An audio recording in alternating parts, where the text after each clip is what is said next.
Welcome to Evangelical Edge. Here's today's Evangel devotion.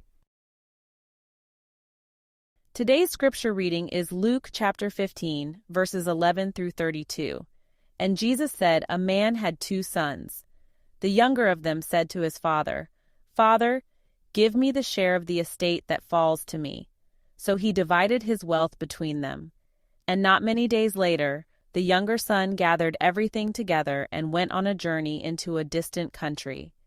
And there, he squandered his estate with loose living. Now, when he had spent everything, a severe famine occurred in that country, and he began to be impoverished. So he went and hired himself out to one of the citizens of that country, and he sent him into his fields to feed swine. And he would have gladly filled his stomach with the pods that the swine were eating, and no one was giving anything to him. But when he came to his senses, he said, 'How many of my father's hired men have more than enough bread, but I am dying here with hunger? I will get up and go to my father and will say to him, Father, I have sinned against heaven and in your sight. I am no longer worthy to be called your son. Make me as one of your hired men.'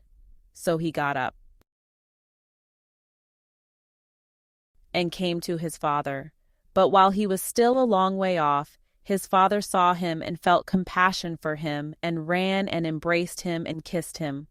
'Father, I have sinned against heaven and in your sight. I am no longer worthy to be called your son.' But the father said to his slaves, 'Quickly, bring out the best robe and put it on him, and put a ring on his hand and sandals on his feet. And bring the fattened calf, kill it, and let us eat and celebrate. For this son of mine was dead and has come to life again. He was lost and has been found.' And they began to celebrate.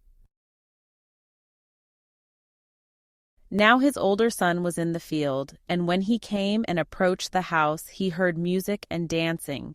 And he summoned one of the servants and began inquiring what these things could be. 'Your brother has come, and your father has killed the fattened calf because he has received him back safe and sound.' But he became angry and was not willing to go in. And his father came out and began pleading with him.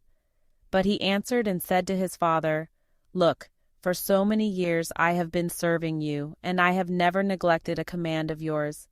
And yet you have never given me a young goat so that I might celebrate with my friends. But when this son of yours came, who has devoured your wealth with prostitutes, you killed the fattened calf for him.' And he said to him, 'Son, you have always been with me, and all that is mine is yours. But we had to celebrate and rejoice, for this brother of yours was dead and has begun to live, and was lost and has been found.'" You know, when we read about the prodigal son, our focus is usually on God's amazing love demonstrated by the Father in the story. We delight in knowing that the Lord responds to us the same way when we stray from Him. But today, let's look at the parable to see what it teaches those of us who are believers about our responsibility to love others. Let go.